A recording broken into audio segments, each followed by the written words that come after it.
హరి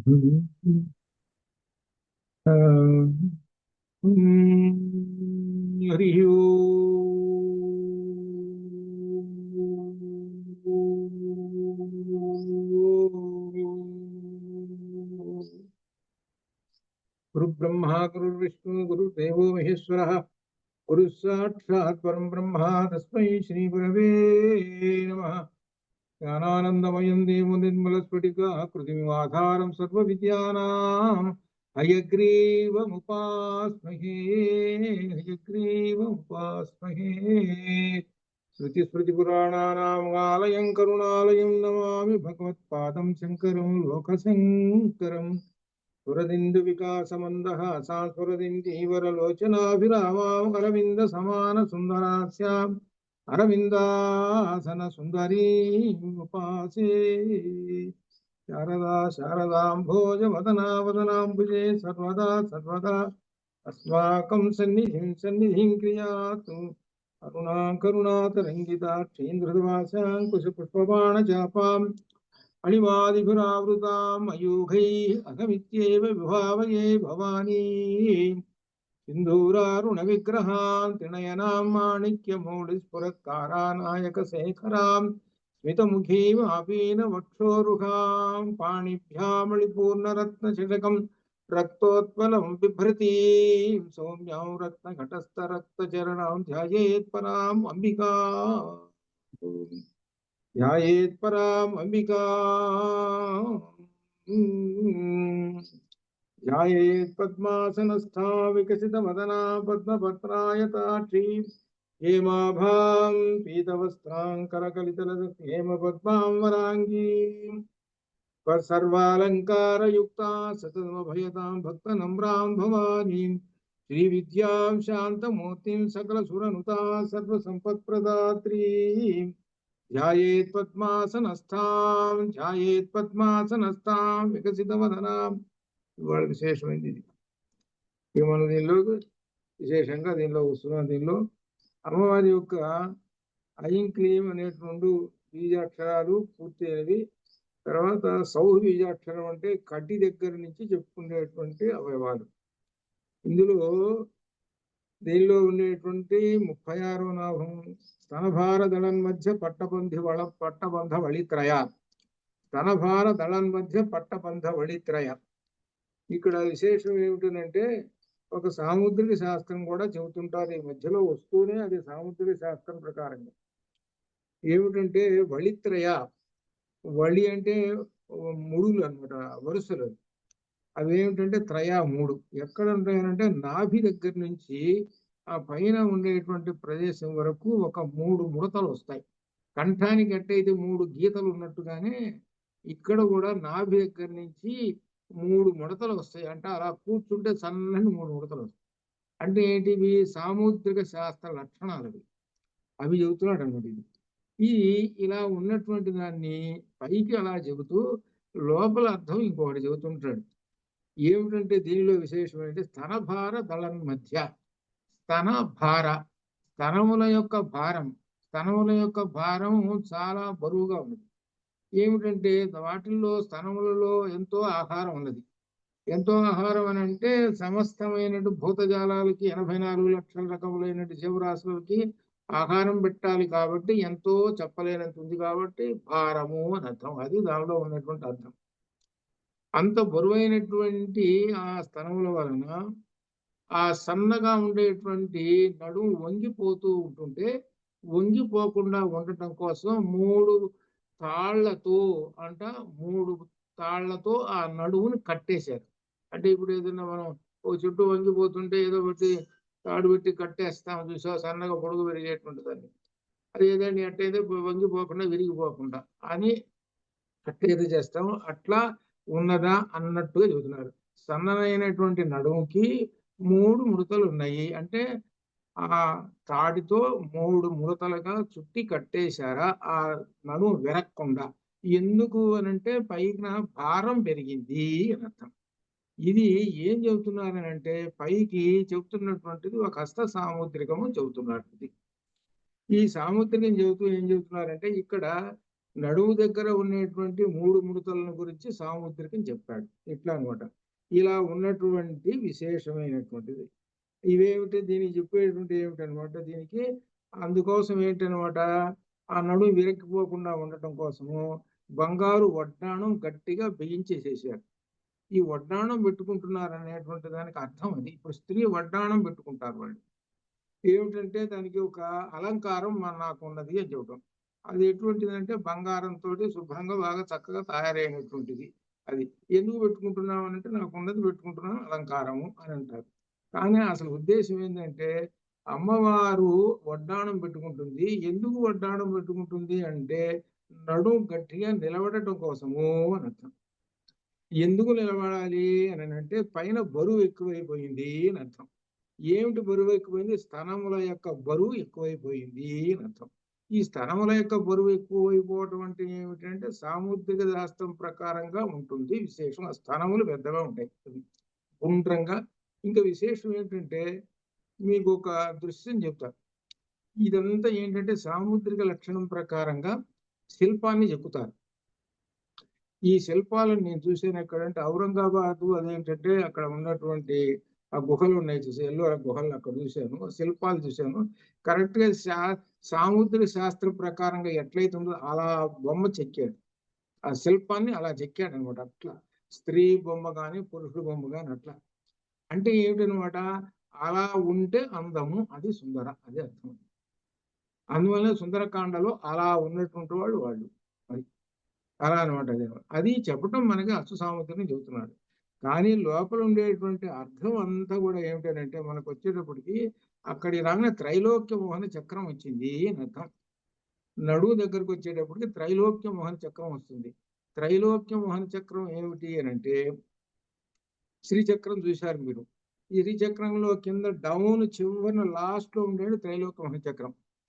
ఆ త్రైలోక్య మోహన చక్రం పెద్దది. అది దానిలోనే సమస్తమైన అన్ని ఉంటాయి. అది మోస్తుంటుంది బరువు. అంటే మనకు ఉదాహరణగా కూర్చున్నాం అనుకోండి, నడువులు తర్వాత కాళ్ళు ఇట్లా ఒక సుఖాసనంలో కూర్చున్నాం అనుకోండి.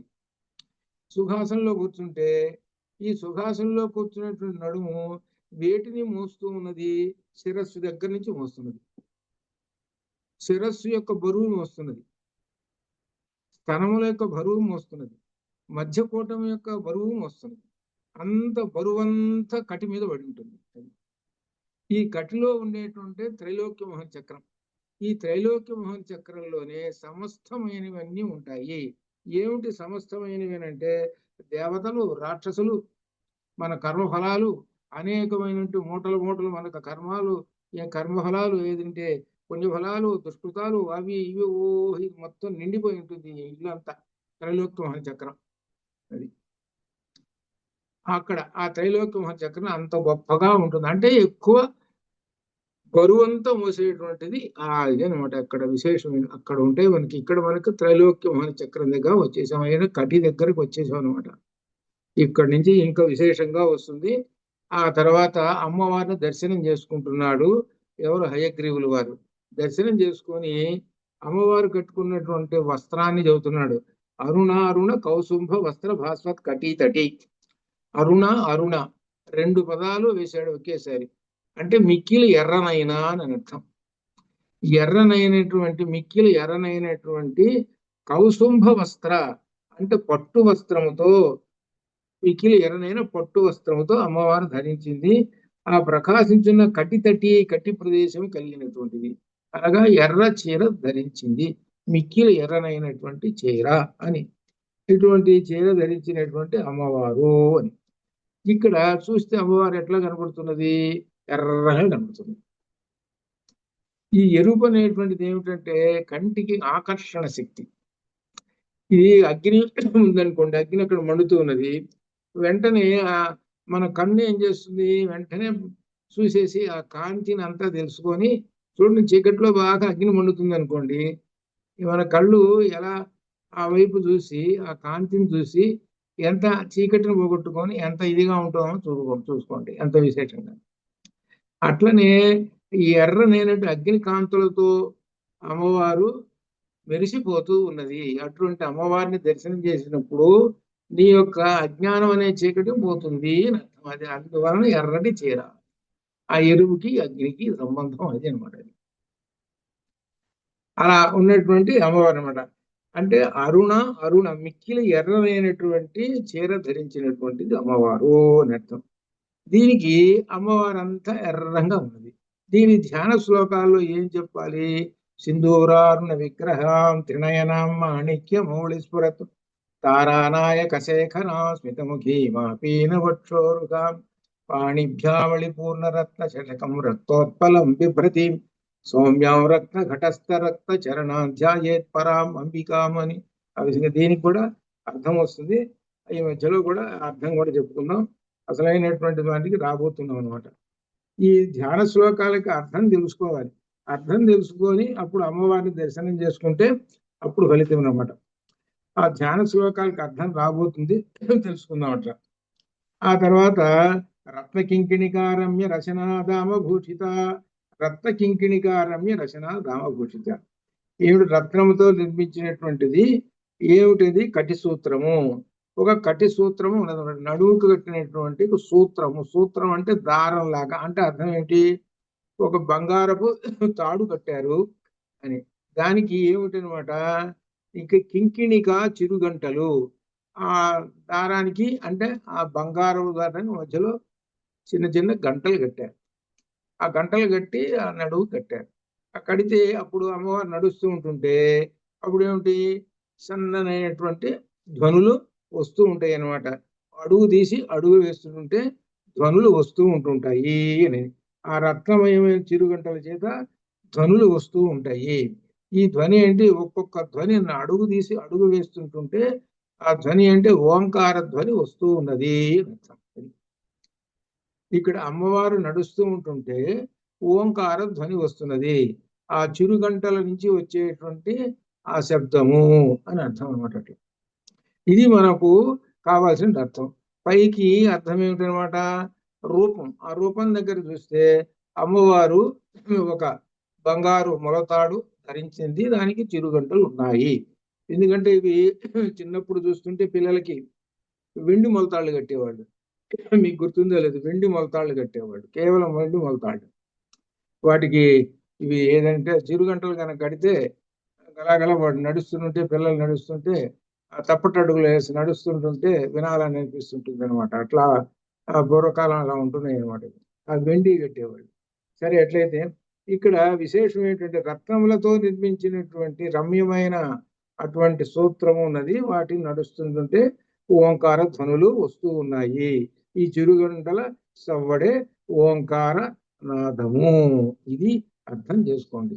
అనగా ప్రతి నామానికి పైకి అర్థం ఏమిటంటే ఒక అందమైన రూపం. లోపల అర్థం ఏమిటి? ఆధ్యాత్మిక పరమైనటువంటి అర్థము. అది వస్తుంటే అనమాట. అది అని చెప్పి తర్వాత 39లో కామేశ జ్ఞాత సౌభాగ్యమార్ధవోరు ద్వయాన్విత. కామేశ, ఆయన పేరు కామేశ్వరుడు, ఈమె పేరు కామేశ్వరి. ఎలా ఉంటాయంటే పేర్లు కూడా చూసుకోండి జాగ్రత్త. ఇక్కడ ఒక విశేషం ఉంది. అయ్యవారి పేరు ఏదో ఉంటుందో అమ్మవారి పేరు అదే. అయ్యవారి పేరు అమ్మవారి పేరు. అట్లా ప్రాచీన కాలంలో మన వాళ్ళ పేర్లన్నీ అట్లనే ఉండేవి. ఏమంటే కోటయ్య, కోటమ్మ, పుల్లయ్య, పుల్లమ్మ, పల్లెటూళ్ళలో అవే ఉన్నాయి పేర్లు. ఒక 70-80 సంవత్సరాల క్రితం నా చిన్నతనంలో కూడా అన్నిటినే ఉండేవి. ఇప్పుడన్నీ మారిపోయినాయి అనుకోండి. అట్లా అనమాట. అనగా భర్త పేరు ఏదైతే ఉందో భార్య పేరు కూడా అదే ఉంటుంది. అట్లనే శివ ఆయన పేరు దీర్ఘం లేదు ఆయనకి. ఈమెకి దీర్ఘం ఇచ్చాడు. ఆయన పేరు రామ, ఈమెకి మాకు దీర్ఘం ఇచ్చాడు. మరి అట్లా అనమాట. అలా ఉండేవి అనమాట. అట్లనే ఇక్కడ కామేశ, కామేశ్వరి ఇట్లా అనమాట. కామేశ జ్ఞాత సౌభాగ్య వార్ధవోరు ద్వయాన్విత. ఆ పరమేశ్వరునికి తెలుస్తుంది అనమాట. ఏమిటంటే ఆ సౌభాగ్యం అందం ఏంటంటే మార్ధవ మృదుత్వం గల ఊరు ద్వయాన్విత. ఊరు అంటే తొడలు. ఆ తొడల యొక్క సౌందర్యము మార్ధవము ఎవరికి తెలుసు అని అంటే కామేశ్వరుడికి మాత్రమే తెలుసు, ఇంకెవరికి తెలియదు చెబుతున్నారు. ఏమిటి దీనిలో విశేషం? ఆ తొడలు ఎట్లా ఉన్నాయో సంగతి ఆయనకే తెలుస్తుంది, ఇంకెవడికి తెలియదు. ఇంకొకరికి, రెండో మనిషికి, ఇంకో పరాయి మనిషికి ఎవడికి తెలియదు. అనగా భర్తకి మాత్రమే తన యొక్క శరీర అవయవములన్నీ కూడా ఎలా ఉంటాయి అన్నీ ఆయనకి మాత్రమే తెలుసు, రెండో వాడికి తెలియదు. చివరికి ఏమిటి దీనిలో ఉన్నటువంటి రహస్యమైనటువంటిది ఏమిటి అని అంటే, ఈ రహస్యాన్ని మన శంకర్లు వారు సౌందర్యలహరిలో మొట్టమొదటిలోనే చెప్పేశాడు. శివశక్త్యాయుక్తో యది భవతి శక్త ప్రభవితం. శివ అనేటువంటి ఆయన ఉన్నాడే, ఆయనను ఆకర్షించడానికి ఉన్నటువంటి ఏ రూపం అయితే ఉన్నదో ఆ రూపంలోకి శివ ప్రవేశించాడు. ఇక్కడ ఒక విశేషం చెబుతున్నా. అక్కడ శివశక్త్యాయుక్తో దగ్గర వా తర్వాత ఏమున్నది, షాకు షా ఉన్నది. మీరు గమనించారా లేదు? శివశక్త్యాయుక్తో అలా చదవాలి. శివశక్త్యాయుక్తో విడగొడితే శివ శక్త్యాయుక్తో ఉంటుంది. అనగా కలిపి చదువుతున్నాం, సంధి కలిపి చదువుతున్నాం. సంధి కలిపి శివశక్త్య అని సంధి కలిపి చదువుతున్నాం. సంధి కలిపి చదువుతున్నాం అంటే ఇద్దరిని కలిపేస్తున్నాం. అదే పార్వతీ కళ్యాణం అక్కడే చేస్తున్నాం మనం. శివశక్త్య అక్కడ శివ శక్తి రెండు పదాలని కలపమన్నప్పుడు శివ శాకు షా వస్తుంది. ఇది గ్రామర్ ఏదంటే కౌముది వ్యాకరణ సంస్కృత వ్యాకరణం చదువుకున్న వాళ్ళకి తెలుస్తుంది అనమాట. శాకు షా వస్తుంది కలిపేసినప్పుడు, అక్కడ విసర్గలు వచ్చినప్పుడు అనమాట. శివశక్త్యాయుక్తో అక్కడ శివశక్తులు ఒకటి అని అర్థమాట. ఆ విషయాన్ని ఇక్కడ చెప్పటం ఈ విధంగా చెబుతున్నాడు. పైగా అందం చెబుతూ లోపల ఆధ్యాత్మిక పరమైనటువంటి విశేషాలు చెబుతున్నాడు అనమాట. అని చెబుతూ ఇంకా ఊరువులు సృష్టికి మూలము. ఊరువులు ఏనుగు తొండంతో అరటి స్తంభముతో పోల్చడం సహజంగా ఉన్నది. ఇది ఇందులో చెబుతున్నది అనమాట. అంటే అర్థం ఏమిటనమాట, ఇది మళ్ళీ మామూలుగా భౌతిక పరమైనటువంటి దానికి వచ్చేసాడు. భౌతిక పరంగా వచ్చేసాడు. ఏమిటనంటే అర్థము, ఈ ఊరువులు అనేటువంటిది ఉండేటువంటి ఏమిటనమాట, స్త్రీకి ఉండేటువంటి ఊరువులు, పురుషుడికి ఉండేటువంటి ఊరువులు పరస్పరం కలిసినప్పుడు వచ్చినటువంటి ఒక విశేషమైనటువంటి పుట్టుక అనమాట. ఇది ఈ విషయం. ఈ విషయం ఎలా చెబుతున్నాడంటే ఈయన ఈ విధంగా చెబుతున్నాడు ఇట్లా. ఇది భౌతికంగా ఉన్నటువంటి విషయము. ఈ భౌతికంగా ఉన్నటువంటి విశేషాన్ని దీనిలో ఆధ్యాత్మికంగా చెబుతున్నటువంటి విశేషం అనమాట. దీనిలో అనమాట ఈ ఆధ్యాత్మికమైనటువంటి విశేషం ఏమిటంటే, శరీరం మొత్తం ఇప్పుడు ఒకసారి జాగ్రత్తగా గమనిస్తే అర్థమవుతుంటుంది. శివుడు శక్తి అని అన్నాం. శివుడు ఏమిటి అనంటే ఒక తేజోవంతమైనటువంటి ఎవరనమాట, ఒక జీవి. జాగ్రత్తగా ఇక్కడ విశేషం, ఒక తేజోవంతమైనటువంటి వాడు కర్మఫలాలను అనుభవించడానికి వచ్చినటువంటి వాడు ఒకడున్నాడు. వాడు పుట్టాలి, వాడు జన్మించాలి అని అంటే శివుణ్ణి పట్టుకున్నాడు. శివుడు అంటే అర్థం ఏమిటి, పురుషుడు అని అర్థం. అది శివుడు అంటే పురుషుడు అని అర్థం. పట్టుకున్నాడు వాడిని, అంటే వాళ్ళు చేరాడు. చేరిన తర్వాత సరే బాగానే ఉంది, వాడు పుట్టాలి కదా మరి, అందుకని ఒక స్త్రీ గర్భంలో చేరాలి కదా. స్త్రీ గర్భంలో చేరటాలి అని అంటే స్త్రీకి ఉన్నటువంటి ఎన్నైతే అవయవాలు, పురుషుడికి ఉన్నటువంటి ఎన్నైతే అవయవాలునో వీళ్ళందరికీ అవయవాలు సమానమే. ఆ కాళ్ళు చేతులు వీళ్ళకి కాళ్ళు చేతులు అన్నీ ఉన్నాయి. కానీ ఇవన్నీ ఏమిటంటే ఒకదానిలో ఒకటి మిళితం అవుతాయి, ప్లస్ అవుతాయి. స్త్రీలో ఉన్నటువంటి శరీరములో ఉన్నటువంటి శక్తులు, అలానే పురుషుల్లో ఉండేటువంటి ఈ శరీరంలో ఉన్న శక్తులు, ఈ రెండు ఆఫ్ మిళితం అయిపోతాయి. మిళితం అయిపోయి అప్పుడు ఒక ప్రాణి బయటకు వస్తుంటుంది. ఒక ప్రాణి అలా ప్రతి అవయవంలోనూ కాళ్ళున్నాయి. ఆ కాళ్ళల్లో తల్లి తండ్రి ఇద్దరు ఉన్నారు. చేతులు ఉన్నాయి, తల్లి తండ్రి ఇద్దరు ఉన్నారు. అట్లా అన్ని మొత్తం కంప్లీట్ అట్లా అనమాట. అన్నిట్లో పూర్తిగా అట్లా ఉంటాయి అనమాట. ఈ విషయాన్ని ఇంకా మీకు దీర్ఘంగా మనకు తర్వాత వస్తుంటుంది. దాన్ని ఆ చర్చ ముందు కానీ ఇప్పుడే వివరణతోటి చెప్పేస్తాను. ఎలా ఉంటుంది అనంటే ఒక మనకి కంది గింజ అంతకన్నా ఇంకా చిన్నది, అంటే ఎర్రగా ఉన్నటువంటి ఒక బంతి లాంటి సన్నని ఒక బంతి లాంటిది అనమాట. గర్భంలో వస్తుంది అనమాట. ఎవరికి, స్త్రీకి వచ్చినటువంటి గర్భంలో అనమాట. దాన్ని పుష్పం అని ఇంకొక రకంగా అంటారు. ఏదైతే కానీ ఒక ఎర్రగా ఉన్న కంది గింజ లాంటి ఉన్నటువంటి ఒక జీవి పుట్టడానికి తగినటువంటి ఒక విశేషమైనటువంటిది వస్తుంది అనమాట. దాన్ని శోణితము అంటారు. శోణితము అనే దానికి అర్థం ఏంటంటే నెత్తురు. శోణితం అంటే రక్తం. రక్తం ఎలా ఉంటుంది అని అంటే ఎర్రగా ఉంటుంది. అదంతా ఎర్రటి ముద్ద. ఆ ఎర్రటి ముద్ద వస్తుంది. అది ఒక గుండ్రంగా కన్ని గింజలా ఉంటుంది. దానిలోకి ఈ పురుషుడి యొక్క వేడేది ఎవడైతే పుట్టాలని అనుకుంటున్నాడే వాడు ఈ పురుషుడు ద్వారా లోపల ప్రవేశిస్తాడు. వీడు తెల్లగా ఉంటాడు. ఈ తెల్లగా ఉండేది ఎవరు అనమాట? శుద్ధ పరబ్రహ్మం అనగా శివుడు అని అర్థం. మన శివుడు తెల్లగా ఉంటాడంటారు. అట్లా పురుష. ఈ ఎరుపు తెలుపు రెండు మిళితం అవుతాయి. మిళితం ఏం చేస్తాయి అని అంటే లోపల రెండు బాహాబాకి ముష్టాముష్టి అంటే అర్థమైంది కదా. బాహాబాకి ముష్టాముష్టి ఇద్దరు కలయబడతారు. ఈ కలయబడి దానిలో ఏం చేస్తారనంటే ఎవరు గెలిచారు దీనిలో ఆ గెలుపు దానిలో ఏంటంటే ఆ ఎరుపు గెలిచింది అనుకో ఆడపిల్ల పుడుతుంది, తెలుగు గెలిచింది అనుకో మగపిల్లడు పుడుతుంది. ఇదనమాట. ఇది లోపల జరుగుతున్నటువంటి విశేషం. దీనికి ఏమిటనమాట ఒక విశేషమైనటువంటి దాన్ని దీనికి ఇంకా ముందు ఉన్నది. మరి వీళ్ళిద్దరు పుట్టాలి, వీడు ఒకడు పుట్టాలి కదా. వీడు ఒకడు పుట్టాలంటే ఒక స్త్రీ ఉండాలి కదా, మరి స్త్రీ ఒక పురుషుడు ఉండాలి కదా. మరి వీళ్ళిద్దరికి ఒక సంయోగం అనేది జరగాలి కదా. జరగాలంటే ఒక రకమైనటువంటి ప్రేమ ఉండాలి కదా, ఒక కామం అనేది ఉండాలి కదా. ఇదేంటో తెలిసిన ఒక నామంలో వస్తుంది. సృష్టి రహస్యం చెబుతున్నాడు. ఏమిటంటే ఆ నామము ఆయన శివుడు ఏం చేస్తున్నట్ట అంటే తాండవం చేస్తున్నట్ట. తాండవం చేస్తున్నట్ట.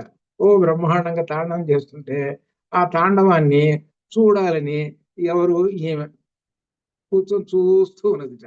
ఈమె చూసి నేర్చుకుని సంతోషిస్తూ ఉన్నదిట.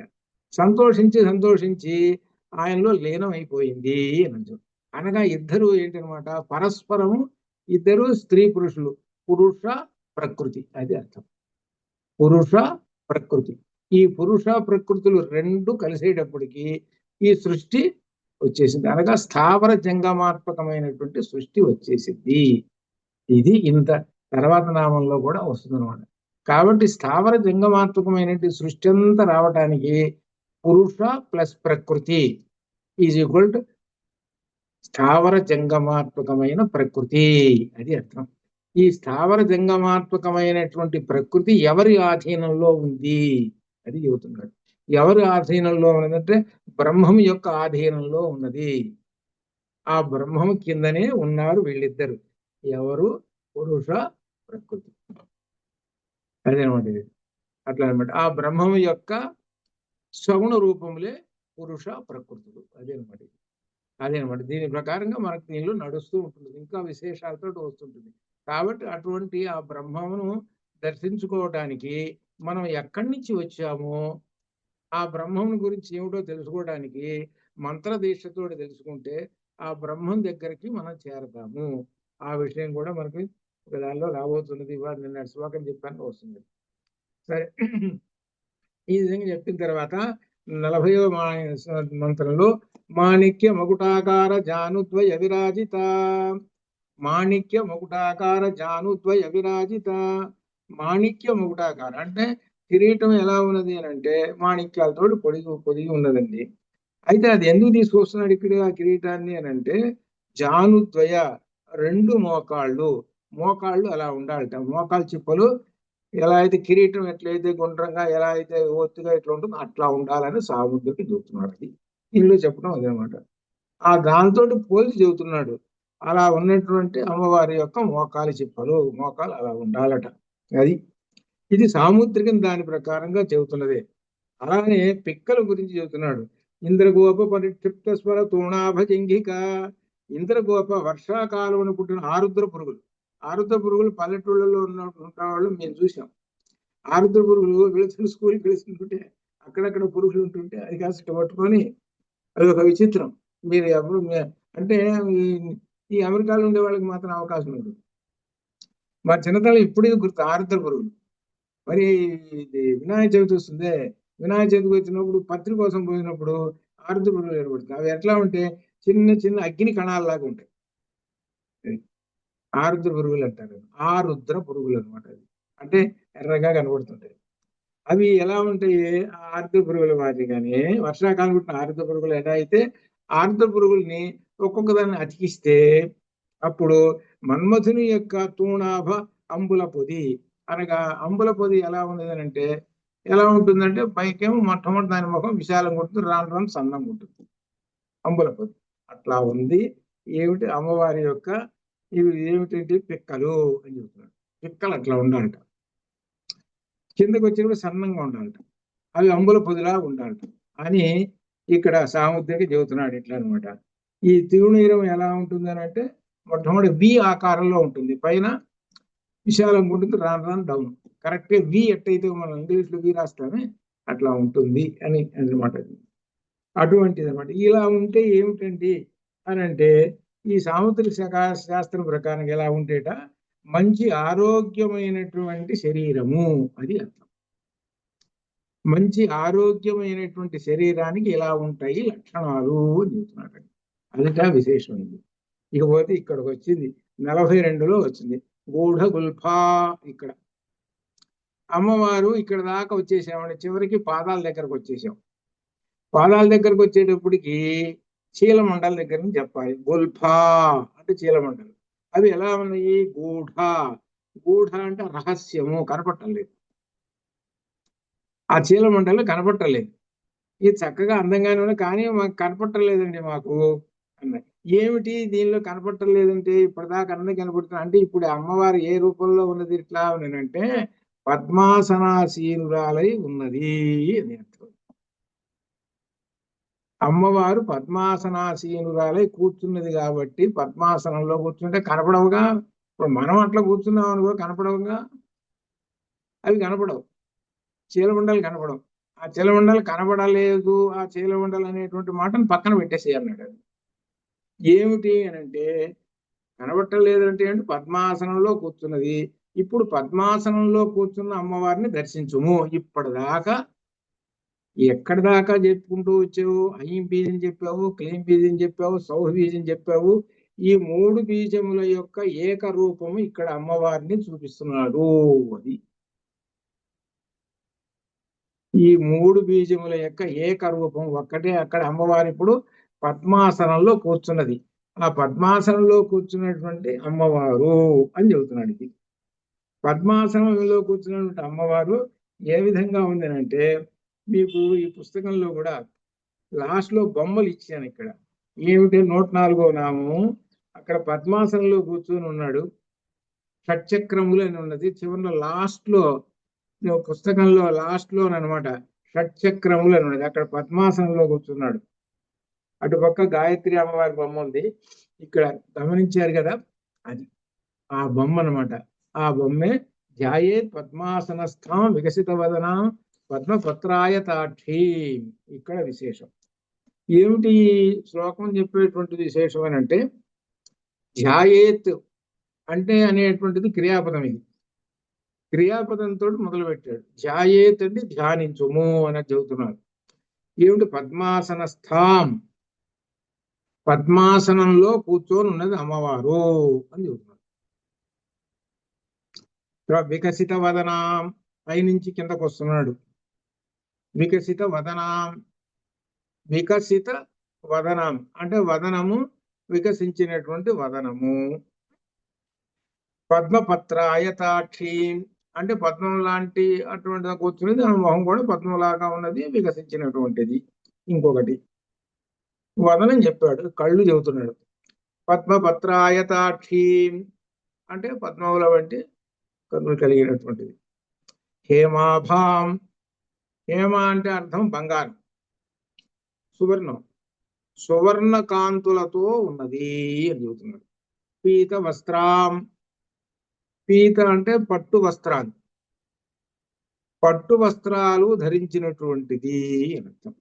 కరకలిత సతి హేమ పద్మాంబరాంగి, చేతులలో అమ్మవారికి బంగారమైనటువంటి పద్మములు కలిగినటువంటిది.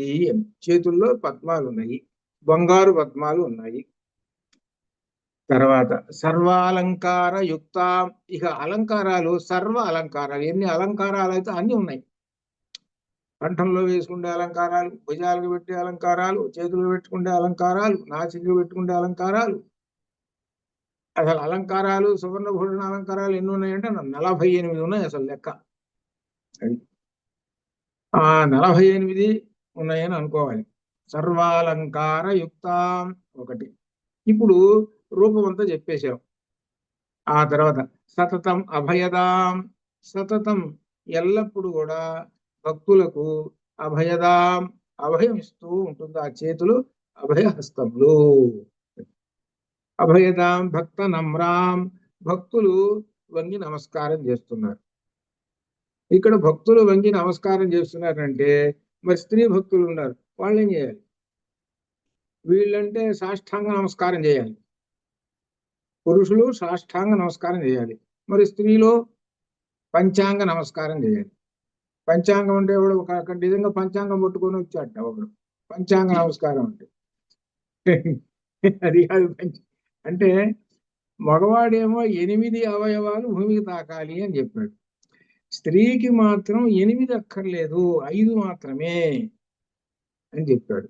5 అవయవములు మాత్రమే భూమికి తాకాలి. అందులో ముఖ్యంగా ముఖం ఒకటి, స్తనాలు ఒకటి తాకకూడదు భూమికి అని చెప్పాడు. అట్లనే నడుము, ఇటు మధ్యలో ఉన్నటువంటి బొడ్డు, ఇటువంటి ఇవన్నీ తాకకూడదు. 5 అంగములు మాత్రమే ఆ భూమికి తాకాలి అని చెప్పాడు. అందుకని పంచాంగ నమస్కారం స్త్రీలకి. ఒకవేళ పంచాంగం చేయలేదు అనుకోండి, వాళ్ళు ఏం పర్వాలేదు, వచ్చిన అవస్థ నష్టమేం లేదు. కానీ పురుషుడు మాత్రం తప్పనిసరిగా సాష్టాంగం చేస్తే రాదు. అదే అనమాట. భక్త నమ్రాం భవానీ, భవానీ అనేటువంటి మాటని ఒక క్రియాపదం ఇది. తర్వాత మనకు వస్తుంది అనమాట, దీని నామం వస్తుంది, తర్వాత సౌందర్యలహరిలో కూడా వస్తుంది అనమాట. భవానీ అనేది క్రియాపదం. ఇది ఏమిటంటే భవానీ అని అంటే అమ్మవారిట ఏమన్నట, ఈ భక్తుడు అమ్మ నాకు కాస్త సాహిత్యం ఇవ్వవు అని అన్నట్ట. 23వ శ్లోకం సౌందర్యలహరిలో ఇవ్వు అని అంటే, అరే అదంతా ఏమిట్రా, నేనే నువ్వు, నువ్వే నేను అని అన్నావు అని చెప్పింది. ఆ శ్లోకం 23వ శ్లోకంలో సౌందర్యలహరి. వాస్తవానికి కూడా మీకు సౌందర్యలహరి రాదు, నేను ఒకవేళ వచ్చినా కొంచెం అంతేగాని ఇక ఒక రకంగా చెప్పాలంటే మీరు ఇంకా ఏబిసిడీలు కూడా నేర్చుకోవాలి. ఇంకా ఏది సౌందర్యలహరిలో. అది సౌందర్యలహరి. ఇక్కడ ఇప్పుడు ఇది బాగా అర్థం చేసుకుంటే దీని యొక్క క్రీమ్ అంటే లక్ష్యం చూసావు, సారం అదే సౌందర్యలహరి. అందుకని ఈ సౌందర్యలహరి శ్లోకాలు కూడా ఇచ్చా, ఏ నామానికి ఎక్కడ సౌందర్యలహరి శ్లోకం ఉందో కూడా ఇచ్చాను అన్నమాట దీనిలో. కాబట్టి సౌందర్యలహరి కూడా తేలిక సులభంగా అర్థమవుతుంది, అక్కడ వస్తుంది అనమాట అని చెప్పి శ్రీ విద్యాం. అమ్మయ్య ఇప్పుడు వచ్చిందండి. ఇప్పుడు శ్రీ విద్యాం, అమ్మవారి యొక్క స్వరూపం అంతా శ్రీ విద్యా మంత్రము. అది శ్రీ విద్యా మంత్రం ఏమిటి? పంచదశి, షోడశి. పంచదశి అంటే 15, 16 ఏమో షోడశి. కాబట్టి ఇది శ్రీ విద్యా మంత్రం. శ్రీ విద్యా మంత్రము యొక్క స్వరూపము అని అర్థం చెప్తున్నాం.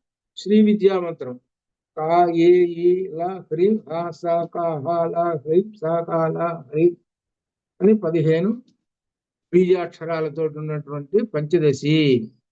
దానికి 16వ అక్షరం చేరిస్తే శ్రీం అనే చేరిస్తే చివరికి కా ఏ ఈ లా హ్రీ హా సా కా హా లా హ్రీం సా కా లా హ్రీం శ్రీ తోటి ఆగిపోతుంది. ఇది షోడశాక్షరి. ఈ షోడశాక్షరి శ్రీ విద్యా మంత్రం. ఈ షోడశాక్షరే శ్రీ విద్యా మంత్రం, షోడశాక్షరి. ఈ షోడశాక్షరి మంత్రాన్ని ఎవరైతే జపిస్తుంటారో వాళ్లకు అమ్మవారి యొక్క సంపూర్ణమైన అనుగ్రహం అంటే కేవలం ఏదో అనుకుంటాం అది కాదు, చతుర్విధ ఫల పురుషార్థం, అనేకమైనటువంటి శక్తులు వస్తాయి, అనేకమైన దివ్య శక్తులు వస్తాయి అన్నమాట. పవిత్రమైన దివ్య శక్తులు వస్తాయి ఇది శ్రీ విద్యా మంత్రాన్ని ఉపాసించేవాడు. అటు గాయత్రి మంత్రాన్ని ఉపాసించేటువంటి వాళ్ళు ఎంతటి గొప్ప అంతటి గొప్ప, ఏమాత్రం ఒక్క అంశం కూడా తక్కువ ఉండదు శ్రీ విద్యా మంత్రంలో. అందుకనే శ్రీ విద్యా మంత్రాన్ని పెద్ద పెద్ద వాళ్ళందరూ కూడా, మహాపండితులు, కవులు, ఇటువంటి వాళ్ళు వీళ్ళందరూ కూడా శ్రీ విద్యా మంత్రాన్ని ఉపాసిస్తారు. మహాకవి కాళిదాసు లాంటి వాడేంటి, శంకరాచార్య స్వామి వాళ్ళందరూ కూడా అమ్మవారి మంత్రం శ్రీ విద్యా మంత్రాన్ని ఉపాసించినటువంటి వాళ్ళే. వాళ్ళందరూ కూడా చాలా గొప్పవాళ్ళు వాళ్ళు. అందువల్ల శ్రీ విద్యా మంత్రాన్ని ఉపాసించు. అటువంటి శ్రీ విద్యా మంత్రం ఉపాసించినటువంటి అమ్మ శాంతమూర్తిం. ఇది శాంతమూర్తిం అనేటువంటి ఒక విశేషమైనటువంటి ఒక పదం. ఏమిటంటే శాంతము అనేటువంటిది 9 రసాలలో లాస్ట్ది, చివరిది శాంతము. ఈ రసం ఎక్కడ ఉంటుంది అంటే కేవలం పరబ్రహ్మంలో ఉంటుంది శాంతం. మిగిలిన 8 రసాలు ఎక్కడ ఉంటాయి అని అంటే ఈ త్రిగుణాలలో ఉంటాయి. ఇది కూడా సౌందర్యలహరిలో కూడా అష్టరస అని కూడా ఇచ్చాను ఒక చోట ఒక శ్లోకం. 9వది మాత్రము శాంతరసం, పరబ్రహ్మంలో ఉంటుంది శాంతరసం. ఈ శాంతరసంలో ఎటువంటి మలినాలు ఉండవు. ఆ శాంతరసమే మోక్షము. ఆ శాంతరసమే మోక్షం. ఆ శాంతరసానికి ఎవడైతే చేరాడో వాడు మోక్షాన్ని పొందాడు అని అర్థం. అంత గొప్ప విశేషం. శాంత మూర్తి అంటే రూపము. శాంతరసమే ఒక రూపముగా కనపడుతున్నటువంటి అమ్మవారు అని అర్థం. అని చెబుతూ సకల సురనుతాం, సకల సమస్తమైన సుర దేవతల చేత నుతాం స్తుతింపబడుతూ ఉన్నది. ఇప్పుడు దేవతలు అనేటప్పటికీ మన వాళ్ళు ఏం చేస్తారు, సినిమాల్లో కనబడుతుంటారు, కిరీటాలు పెట్టుకొని ఇంద్రుడు ఇటువంటి వాళ్ళందరూ కనబడుతూ వీళ్ళందరూ కనబడు, ఓహో వీళ్ళే కావాలా, వాళ్ళు ఎక్కడి నుంచో వస్తుంటారో అని అనుకుంటుంటారు. కాదు, ఆ దేవతలందరూ మనలోనే ఉన్నారు. మీకు ఇదివరకు కూడా చెప్పారు, మనలో దేవతలు ఉన్నారు, రాక్షసులు ఉన్నారు, ఇద్దరు ఉన్నారు. మనలో ఇద్దరు ఉన్నారు. ఈ ఇద్దరు ఉన్నారు చూసే, వీళ్ళిద్దరు ఎప్పుడు ఫైటింగ్ చేస్తుంటుంటారు. ఒకసారి దేవతలు గెలుస్తుంటారు, ఒకసారి రాక్షసులు గెలుస్తుంటారు. అంటే అర్థం ఏంటి, ఒకసారి దేవతలు గెలిచారనంటే ఒక మంచి విషయంలో వాళ్ళు ముందుకు అడుగుపోతూ ఉంటారు. వాళ్ళని చూసి ఈ రాక్షసులు ఓరం లేక వీళ్ళని చెడగొట్టాలని చెడగొడతారు. అప్పుడు ఆ మంచి విషయం చేసేటువంటి వాడు మధ్యలో మానేసేసి వదిలేసేసి ఇక ఏదైతే అనవసరం వద్దనో ఇటువైపు వస్తాడు. అంటే అసత్తు వైపు వస్తాడు. అప్పుడు రాక్షసులు గెలిచారు. చూసావా, మేము గెలిచాము, మీరు ఓడిపోయినారు. మళ్ళీ వాళ్ళు ఏం చేస్తారు, వేరే పొరపాటు పడ్డాను, నేను మంచి విషయాన్ని వదిలేసేసి ఈ విధంగా ఇష్టపడ్డాను, నేను అదే లాభం లేదు అని మళ్ళీ అటుపోతాడు. అటుపోగానే ఓహో రాక్షసులు ఓడిపోయినారు, వాడు గెలిచాడు. ఇది మనకు వచ్చినట్టు ఉపనిషత్తులోనే వచ్చింది. అందువల్ల దేవతలు రాక్షసులు ఎక్కడ లేరయ్యా, మన బుర్రలోనే ఉన్నారు, ఇక్కడే ఉన్నారు. కాబట్టి ఆ దేవతలందరూ కూడా అమ్మవారిని ప్రార్థిస్తూ ఉన్నారు. అనగా మాకు ఎల్లప్పుడూ సత్తు మార్గమే కావాలి. సత్తు అంటే దైవ మార్గమే, పొరపాటునైనా అసత్తు వద్దు అని అన్నమాట ఇది.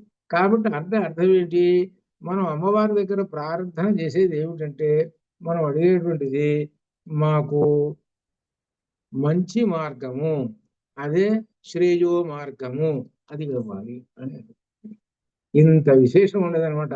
సకల సురనుతాం, సమస్తమైన మనలో ఉన్న దేవతలు ఎవరున్నారు, ఎంతమంది ఉన్నారయ్యానంటే కూడా చాలా మంది ఉన్నారని చెప్పుకుంటూ వచ్చాడు.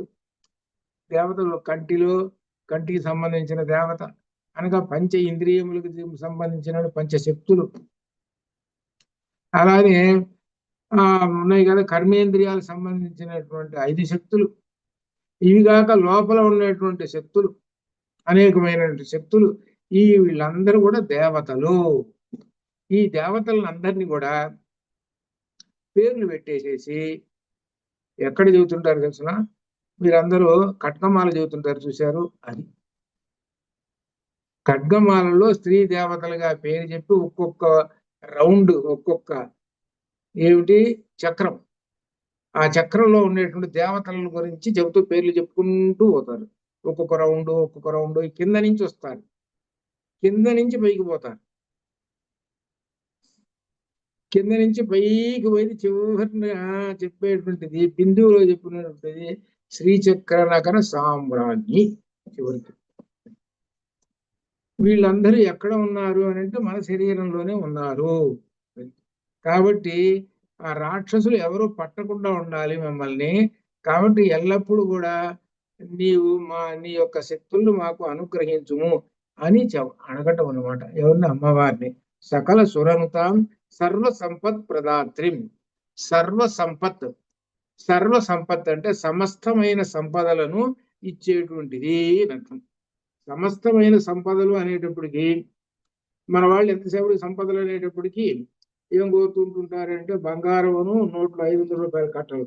ఇది తప్పితే రెండోది ఇంకేం కనపడదు వీళ్ళకి. సంపద అనేటప్పుడు ఇదే కాబట్టి ముందు బంగారం అంటారు. అది కాదు, అదంతా లీస్ట్ క్వాలిటీ. అమ్మవారిని అడిగేటువంటి అలా అడుగుతున్నాడంటే వీడు బాగా అల్పుడు అని అర్థం. అది అమ్మవారిని ఇచ్చేటువంటిది సర్వసంపత్ ప్రదాత్రి. అందుకని సర్వసంపద అని చెప్పడానికి మనకు అష్టలక్ష్మి అనేటువంటి ఒకటి ఉన్నది. అది అది దానిలో సంతాన లక్ష్మి ఒకటి ఉంది. కాబట్టి వాక్ లక్ష్మి, వాక్ ఇటువంటివి అనమాట. ఇట్లా ఇవి కావాలి ముందు. అందువలన సర్వ సంపత్ ప్రదాత్రి, సమస్తమైనటువంటి ఇచ్చేటువంటిది అని అర్థం. కాబట్టి ఇప్పుడు అమ్మవారి యొక్క రూపాన్ని చూసి అమ్మవారు కూర్చున్నది ఎక్కడ అంటే పద్మంలో పద్మాసనం వేసుకొని కూర్చొని ఉన్నది. ఆ కూర్చున్నటువంటి అమ్మవారు ఎలా ఉన్నది అని అంటే ఈ విధంగా ఉన్నది. దీనిలో విశేషం ఏమిటంటే షట్చక్రాలు అలా కూర్చొని ఉన్నది. అంటే మనం కూడా ఇట్లా సుఖాసనమో లేదా పద్మాసనం వేసో కూర్చున్నాం అనుకోండి. వీరు కూర్చుని ఉంటే అప్పుడు షట్చక్రాలు. ఈ షట్చక్రాలలో ఒక్కొక్క చక్రంలో ఒక్కొక్క దేవత ఉంటుంది. ఒక్కొక్క చక్రంలో ఒక్కొక్క దేవత ఉంటుంది. ఇప్పుడు కింద నుంచి మూలాధార చక్రంలో ఉన్నటువంటి దేవత పేరు సాకిన్యంబ స్వరూపిణి.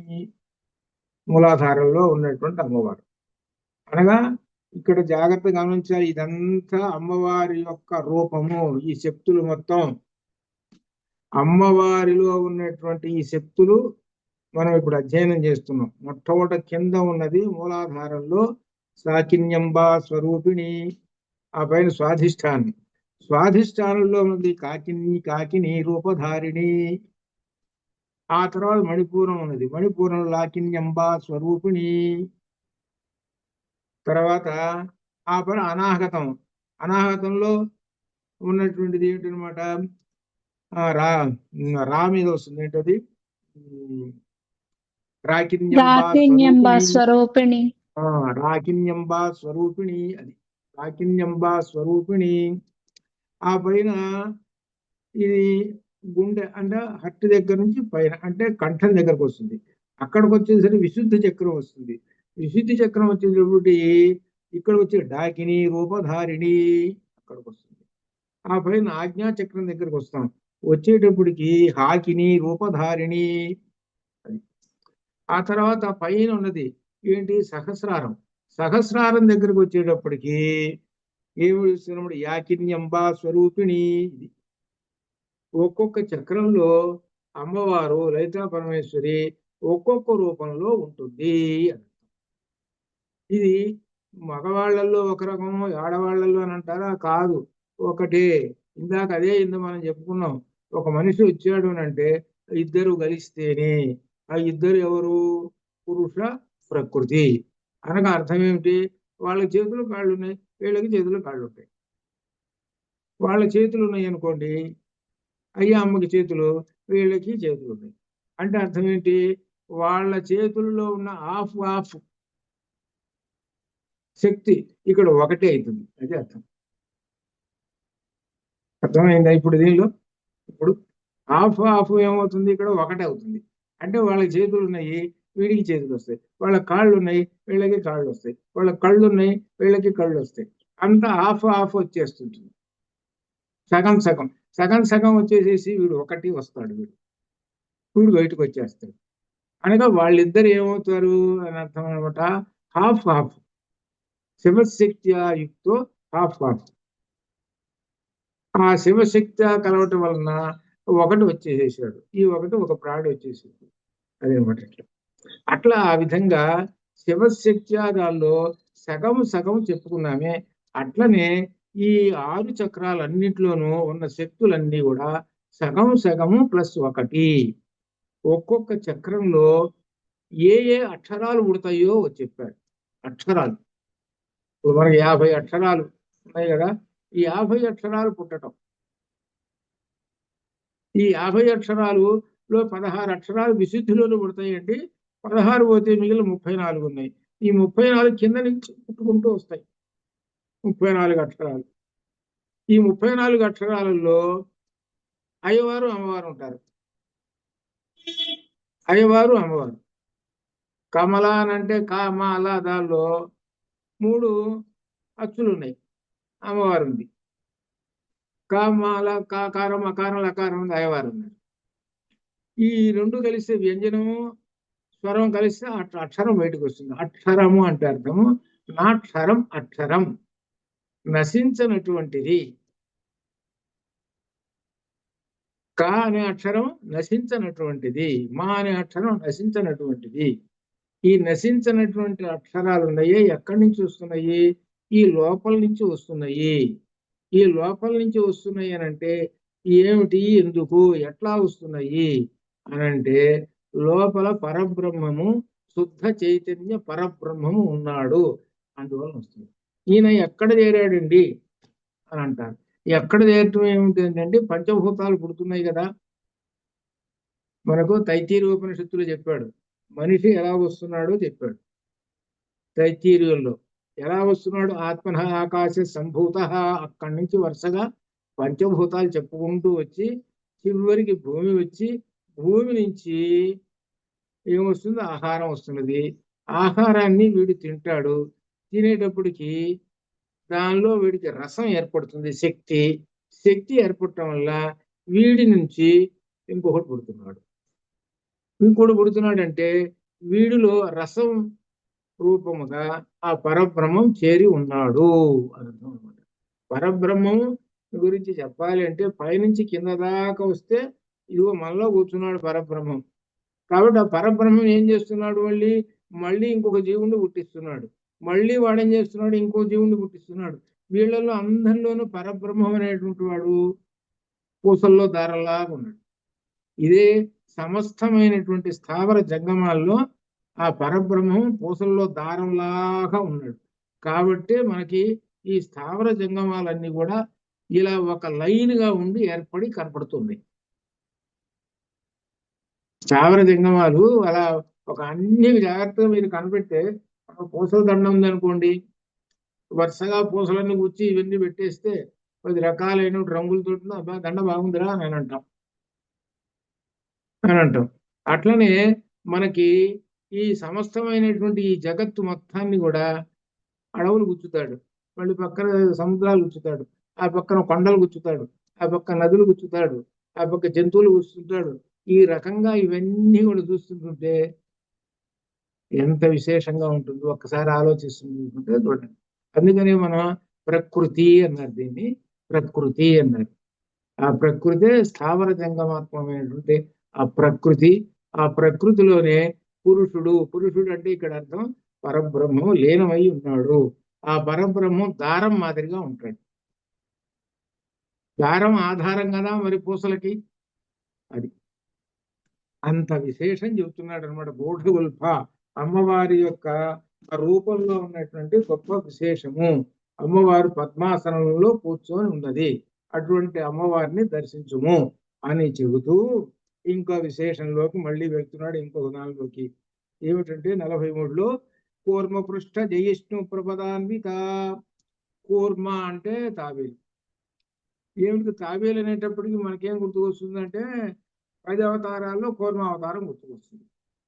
ఈ కూర్మావతారం ఏమిటనంటే పాల సముద్రాన్ని జరుగుతున్నారు వాళ్ళు, ఆ మందర పర్వతం మునిగిపోతున్నది.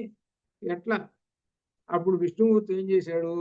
తను తాబేలు అవతారం ఎత్తి ఆ కొండ కింద మందర పర్వతం కింద ఉన్నాడు, ఆ మునిగిపోకుండా అని ఆపుతుందన్నమాట. తన వీపు మీద పెట్టుకొని ఉన్నాడు. వీళ్ళు ఆ తర్వాత చేరు సముద్రం ఇదంతా సరే కథ అంతా మనకు తెలిసిందే. ఇప్పుడు ఏం చెబుతున్నాడనంటే ఆ కథ అంతా పక్కన పెట్టేసి కూర్మ అంటే తాబేలు. ఈ తాబేలు యొక్క వీపు ఎలా అయితే ఉంటుందో అమ్మవారి యొక్క పాదం ఉన్న చూశారు, పాదం పై భాగం అడుగు కాదు, పాదం పై భాగం అలా ఉంటుంది అని చెబుతుంది. పాదము పై భాగము ఇది తాబేలు వీపు మాదిరిగా ఉంటుంది అని చెబుతుంది. ఇది చెబుతుంది. ఇది సాముద్రిక దాని ప్రకారంగా లక్షణంగా చెబుతూ ఉన్నాడు. ఇలా చెబుతున్నాడు అనమాట. అయితే ఆ విషయాన్ని ఇక పక్కన పెడదాం. సాముద్రిక శాస్త్రం ప్రకారంగా ఉంటే బాగుంటుంది. ఆ పక్కన పెట్టేసి అసలు విషయంలోకి వద్దాం. ఏమిటంటే తాబేలు గురించి చెప్పాడు కదా, సరే అయితే అక్కడ పెడదాం. తాబేలు సంగతి కాసేపు దాని గురించి తర్వాత మాట్లాడుకుందాం. ఇక్కడ ఏమంటున్నాడంటే ప్రపదాన్విత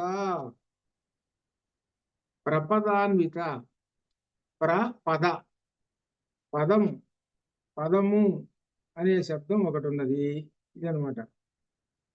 ఈ పద శబ్దానికి రక్షణ అనేటువంటిది కూడా ఉన్నది. లోకాలను రక్షిస్తుంది అనేటువంటి ఒక అర్థం ఉంది. సరే అటు పెట్టిన తర్వాత ఈ పదం ఏమిటి? ప్రపద. ప్ర అంటే ప్రకృష్టమైన, ఒక అతిశయమైన, గొప్ప మహోత్కృష్టమైన పదములు అది అర్థం. అమ్మవారి యొక్క పాదములను మనం నమస్కరించి, అమ్మవారి యొక్క పాదాలకి నమస్కరిస్తే గొప్ప విశేషము. ఇది ఏమిటంటే ఆ పాదములలో జ్ఞానపూర్వకమైనటువంటి అనేక శక్తులు ఉన్నాయి. అవన్నీ కూడా మనకి లభిస్తాయి కాక. ఇక్కడ ఒక రహస్యం కూడా ఉంది, అది చెప్తా. ఒకసారి ఇట్లనే రహస్యం చెప్తే నా మీదనే ప్రయోగించారు వాళ్ళు. ఆ తర్వాత చెబుతా.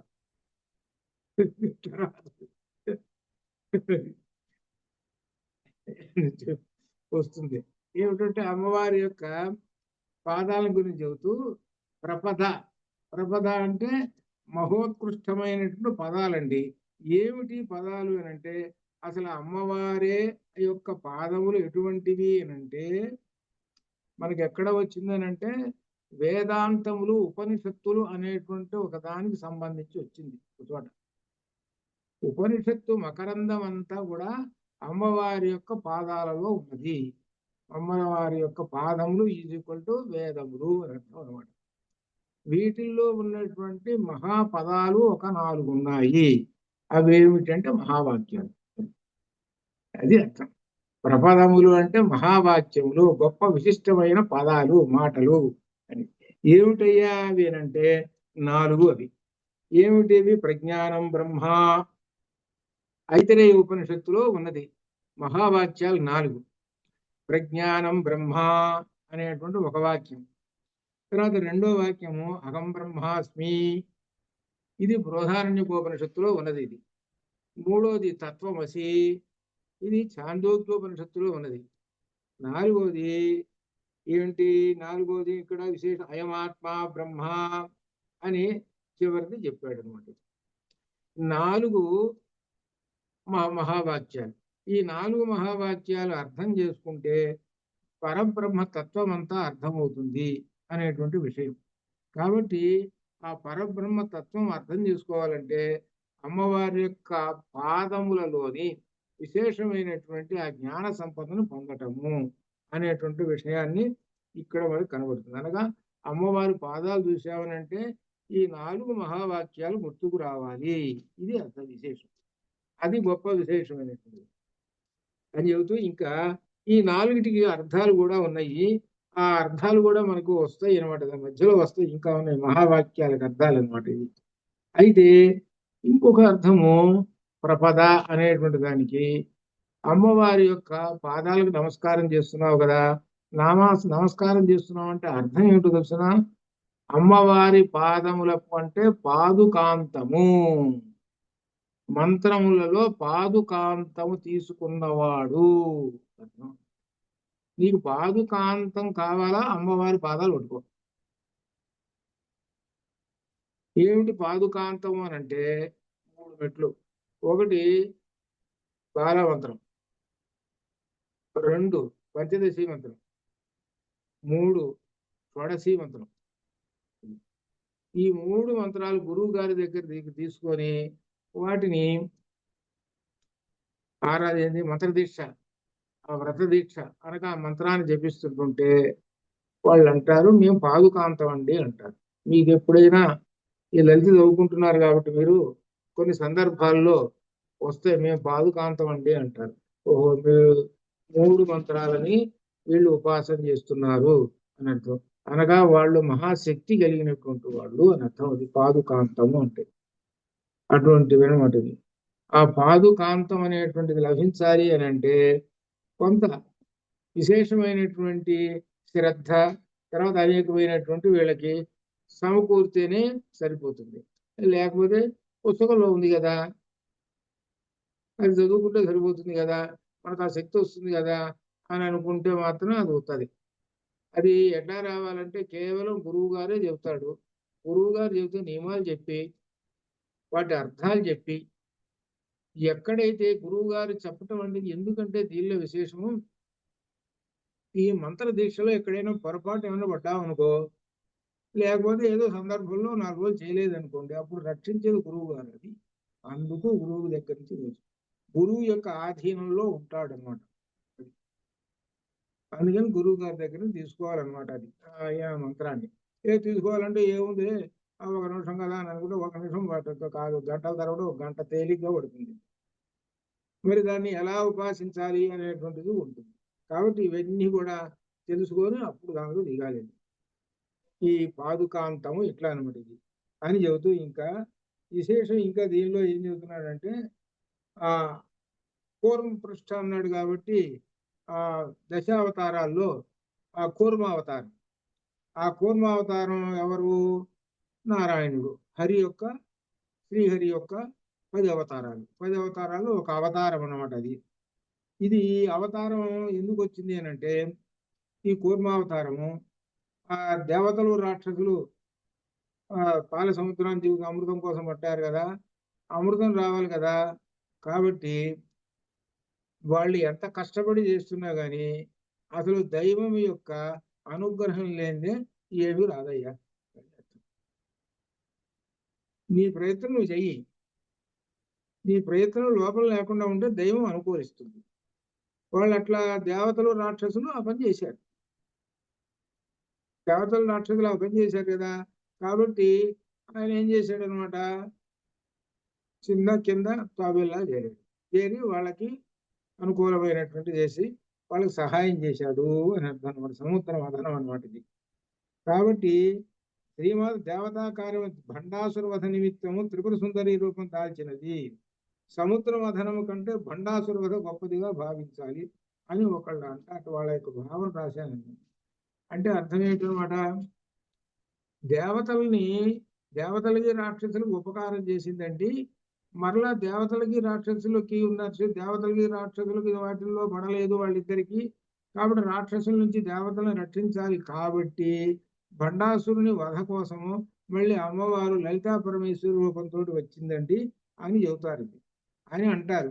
కానీ అట్లా ఏదైతే అమ్మవారి యొక్క రూపములే, ఈ 10 రూపములు అమ్మవారివే. ఈ విషయాన్ని మనకు ఒక చోట నారాయణ దశాకృతి అక్కడ వస్తుంది అనమాట. దీనిలో చెప్పేది ఏంటంటే, అంతా కూడా లలితలో చెప్పేది ఏంటంటే, పురాణాలు, ఉపనిషత్తులు, వేదాలు, కావ్యాలు, శాస్త్రాలు, యోగము, భగవద్గీత అన్ని సారము, అన్నిటి యొక్క సారం. మనకి ఇప్పటికి భగవద్గీత కూడా టచ్ అయింది, ఉపనిషత్తులు వచ్చినాయి, అలానే కావ్యాలు పురాణాలు కూడా వస్తుంటాయి. ఇవన్నీ యొక్క సమాహారం అన్నమాట ఇది లలిత. అవన్నీ దీనిలో నిక్షిప్తమై ఉంటాయి. కాబట్టి వాటిని అర్థం చేసుకుంటేనే అది అర్థం. కాబట్టి ఇంతటి అర్థం చేసుకోవాలంటే లలితని అందుకనే మొట్టమొదటిలోనే ప్రారంభంలోనే చెప్పాడు. మిగిలిన విష్ణు సహస్రనామాలు అవన్నీ సొంతంగానే చదువుకోవచ్చు, ఏం ఇబ్బంది ఏం లేదు. భగవద్గీత కూడా సొంతంగా చదువుకోవచ్చు, అయినా పర్వాలేదు. కానీ లలిత అటువంటిది కాదు. లలిత మొట్టమొదటిలోనే చెప్పాడు ఆయన. ఇది ఏమిటంటే ఇద్దరు మాట్లాడుకున్న రహస్యం ఇది. ఇద్దరు మాట్లాడుకున్నారు, మూడో మనిషి లేడు. మూడో మనిషి లేకుండా ఇద్దరు మాట్లాడుకుంటుంటే దాన్ని ఏమనాలంటే రహస్యము అనాలి.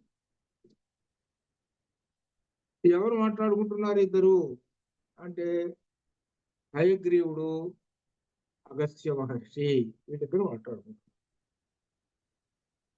అగస్త్య మహర్షి అడిగితే హయగ్రీవుడు చెబుతున్నాడు, లలిత హయగ్రీవుడు చెబుతున్నాడు. హయగ్రీవుడు ఎవరు?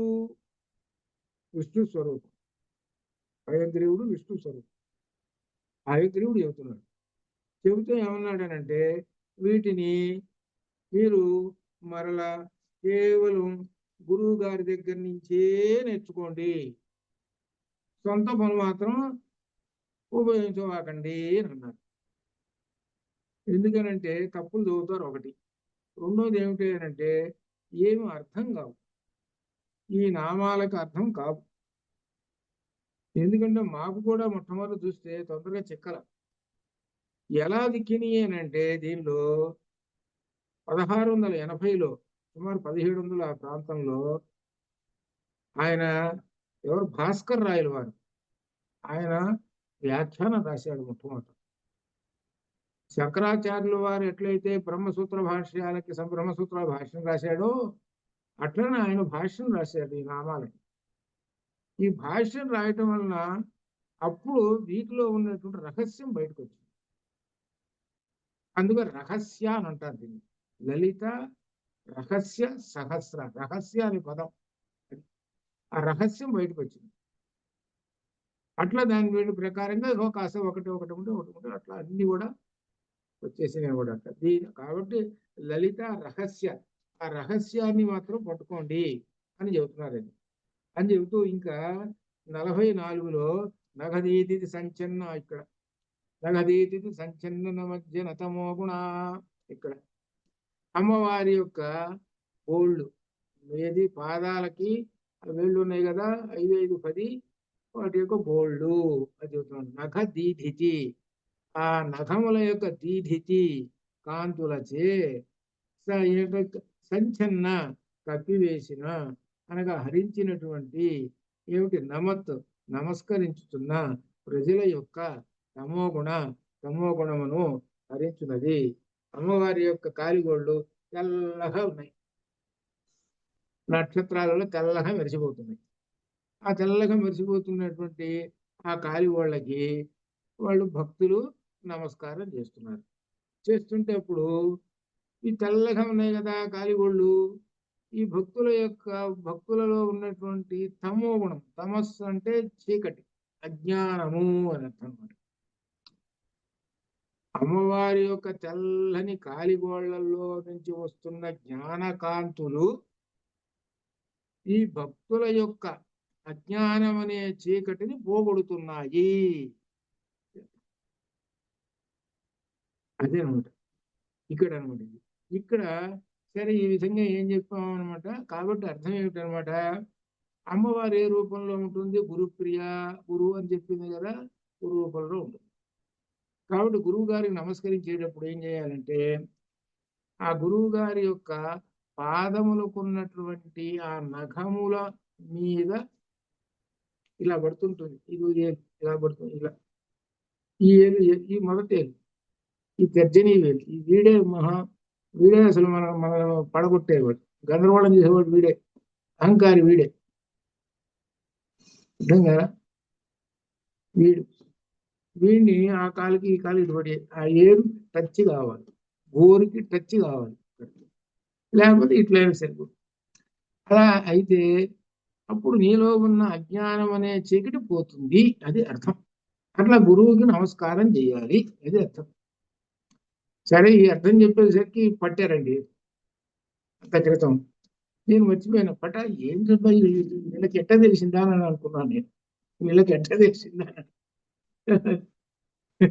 ఇది అందుకనే మనకి దీనిలో ఉపనిషత్తుల్లో కూడా వస్తుంది ఏమిటంటే పిప్పలాద మహర్షి దగ్గరికి వాళ్ళ దగ్గరకు వచ్చేసేసి ఈ విద్యార్థులు ఎలా నమస్కారం చేస్తారు.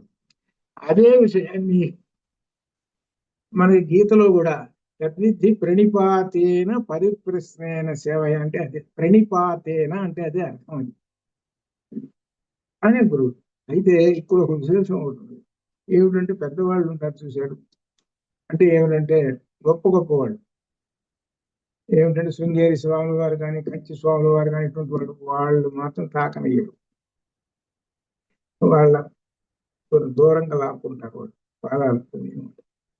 అందుకని వాళ్ళు మాత్రం ముట్టుకోనివ్వరు, వాళ్ళని ఎవరు ముట్టుకోరు, వాళ్ళు అవకాశం ఇవ్వరు. పూర్వం మామూలుగా దూరం సరే, తర్వాత విషయం అనుకోనంత అదే అనమాట. అందుకని తద్విద్ధి ప్రణిపాతేన పరిప్రస్థేన సేవయ. కానీ మనకు వేదాల్లో చెప్పినట్టుగా అనేదనమాట, ఉపనిషత్తుల్లో చెప్పినట్టుగా అప్పుడున్నటువంటి శిష్యులు అందరూ కూడా స్వామి వారి యొక్క గురువు గారి యొక్క పాద నమస్కారం చేసేవాళ్ళు. వాళ్ళు మనకు దీనిలో తర్వాత చాందోగ్యంలో వస్తాయి అన్నమాట, చాందోగ్యంలో వస్తుంది అనమాట. ఇది ఏమిటి అని అంటే అర్థం ఏంటంటే పాద నమస్కారం చేయటం అని అంటే భక్తి ప్రపత్తులు ఒకటి, రెండోది అహంకారం అనేటువంటి అజ్ఞానం నశించుగాక, అది అర్థం. అహంకారం అనే అజ్ఞానం నశించుగాక అది అనమాట. అని భక్తుల యొక్క తమో గుణాలని పోతుంది అనమాట. కాబట్టి ఆ గురువుని ఆశ్రయించి ఆ శిష్యుడు తన యొక్క అజ్ఞానాన్ని పోగొట్టుకోవాలి అని దీనిలో చెబుతుంది.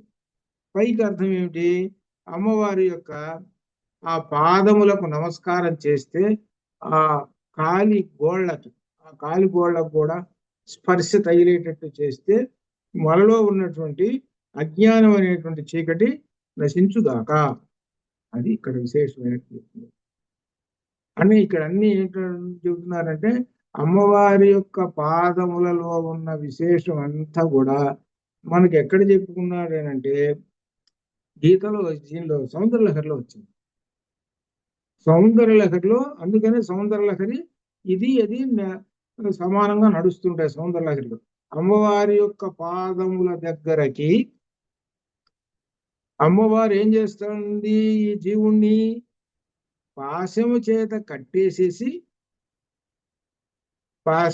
కట్టేసేసి లాక్కొచ్చి తీసుకొచ్చి మధ్యలో గనక వీడు మాట వినకపోతే ఆ గొంతుకి తాడేసి కట్టింది, లాగుతున్నది, రావటం లేదు అనుకో, అప్పుడు ఏం చేస్తుందో అంకుశంతో ఒక పోటు పడుస్తుంది, అప్పుడు మాట వింటాడు. అంటే అర్థమైందా, రెండు నామాలు వచ్చేసింది. అక్కడికి వచ్చి ఏం చేస్తుంది అనమాట, తీసుకొచ్చి తన దగ్గర కట్టేస్తుంది, తన పాదాల దగ్గర కట్టేసి మరి పశువుని తీసుకొచ్చి మనం తీసుకొచ్చి కట్టేస్తామండి ఇంట్లో, మరి దానికి అన్నం పెట్టదు. ఈ పశువు వీడు పశువు అనమాట. పశువు అంటే పాశము చేత కట్టివేయబడేవాడు కాబట్టి పశువు అంటారు. వీడు పశువు. వీడికి ఏంటంటే తిండి పెడితే సరి పడి ఉంటాడు, కాబట్టి తిండి పెట్టాలి వీడికి.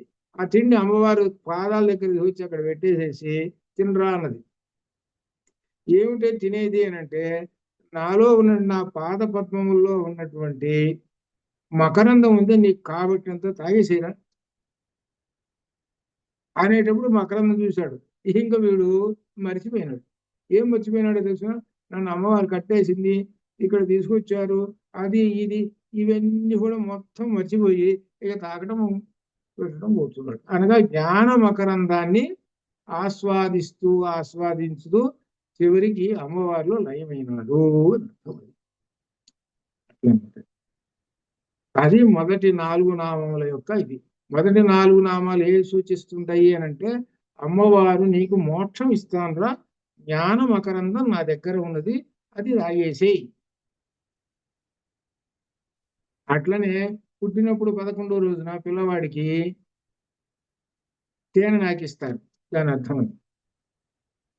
తేనె నాకిస్తారు, అందరు చూశారు కదా, అందరు చుట్టూ మనందరం అనుభవించాం కదా, మనకు తెలియదుగా, మనకి చిన్నప్పుడు 11 రోజులు మనకేం తెలుస్తుంది, పెద్దవాళ్ళు చెబితే కదా. ఆ తేనె నాకిస్తారు. తేనె ఎట్లుంటుందండి, తీయగా ఉంటుంది. తేనె ఎవరన్నా వండారా, ఎవరు వండారు తేనెని? ఇప్పుడు వండటం అంటే మనం పులిహోరలు ఇత్యాదులు అన్ని వండేస్తాం మనం. మరి తేనెని ఎవరు తయారు చేశారు? తేనెని ఎవరు తయారు చేశారు? మాధవి చెబుతుంది. తేనెని ఎవరు తయారు చేశారు, ఎవరు వండారు? ప్రకృతి నుంచి వచ్చింది తేనె. చెప్పండి.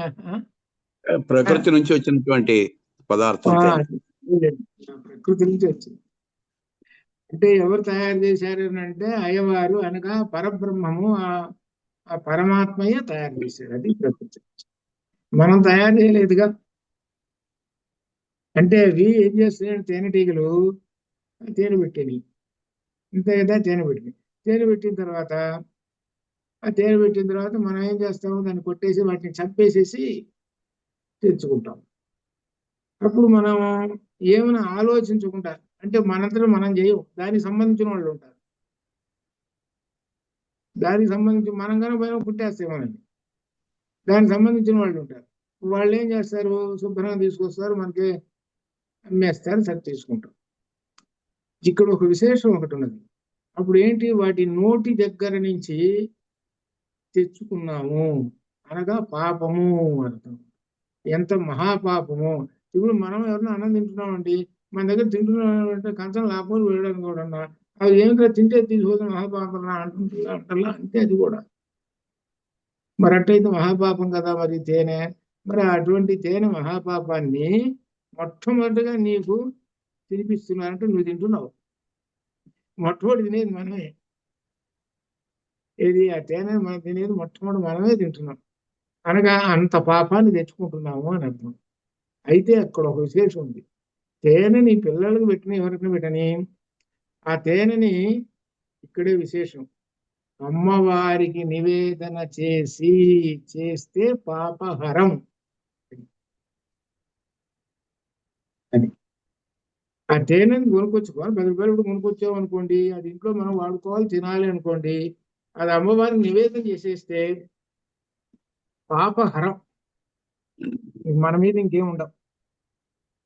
అప్పుడు తేనెటీగలు అనుకుంటాయి, నా యొక్క ఆహారము అమ్మవారు తీసుకుంది కాబట్టి నాకు దోషం ఏమీ లేదు, నేను శుభ్రంగా హాయిగా ఉంటాను అని సంతోషిస్తాయి. అవి సంతోషిస్తాయి, పాపహరం అవుతుంది, వీళ్ళకేం పని నెరవేరుతుంది. అది ఇక్కడ లేదు.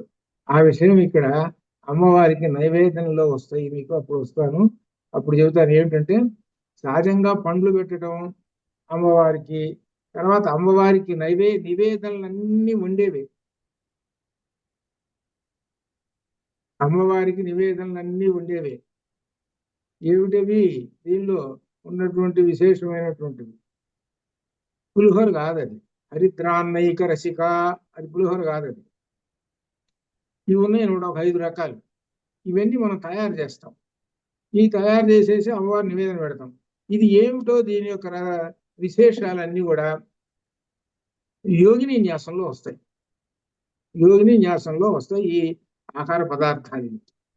కానీ తేనె మాత్రం మనం లేదనుకోండి, ఇంట్లో ఏవో అరటిపండ్లు ఏవో లేవు పెట్టడానికి, తేనె ఉంది అనుకోండి, కొంచెం తేనె అమ్మవారిని నివేదన చేసి పిల్లలకు పెడితే చాలా మంచిది.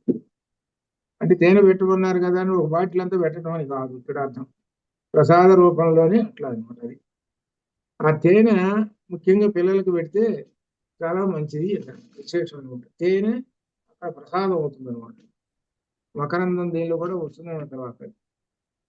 కాబట్టి అట్లా ఈ విధంగా అమ్మవారిని గురించి చెబుతూ, అమ్మవారి యొక్క పాద నఖములకు నమస్కారం చేయండి, చేస్తే మీలో ఉన్న అజ్ఞానం అనే చీకటి పోతుంది అని చెబుతూ, ఆ తర్వాత 45వ మంత్రంలో, మంత్రాలే అన్ని షోడశాక్షరి, దీనిలో పదద్వయ ప్రభాజాల పరాకృత సరోరుహ అనేటువంటి దీనిలో ఒక విశేషము 360 డిగ్రీలు వస్తుంటాయి. పదద్వయ ప్రభాజాల పరాకృత సరోరుహ, అమ్మవారు అలా ఉన్నది. ఆ అమ్మవారు పాదాలను చూస్తున్నాము. అమ్మవారు పాదాలు పద్మం అంటే గుండ్రంగా ఉంటుంది. గుండ్రంగా ఉన్నది అని అంటే అర్థం ఏమిటంటే దీనిలో అందులో వచ్చేటువంటి కాంతులు, ఒక వృత్తంలో నుంచి వచ్చేటువంటి కాంతులు ఎన్ని వస్తాయో, వృత్తంలో ఉన్నటువంటి డిగ్రీలు ఎన్ని? 360 కాంతులు వస్తూ ఉంటుంటాయి. ఆ 360 కాంతులు ఏమిటో, వాటి యొక్క విశేషాలు ఏమిటో, ఇంకా మన శరీరంలో ఉన్న గొప్ప విశేషాలు ఏంటో, ఇవన్నీ రేపు మనం అధ్యయనం చేద్దాం. అంతవరకు శుభం భూయాత్. ఓం పూర్ణమదః పూర్ణమిదం పూర్ణాత్ పూర్ణముదచ్యతే పూర్ణస్య పూర్ణమాదాయ పూర్ణమేవావశిష్యతే శుభోమా సద్గమయ సమధూమా జ్యోతిర్గమయ మృత్యోర్మామృతంగ ఓం శాంతి శుభం భూయాత్.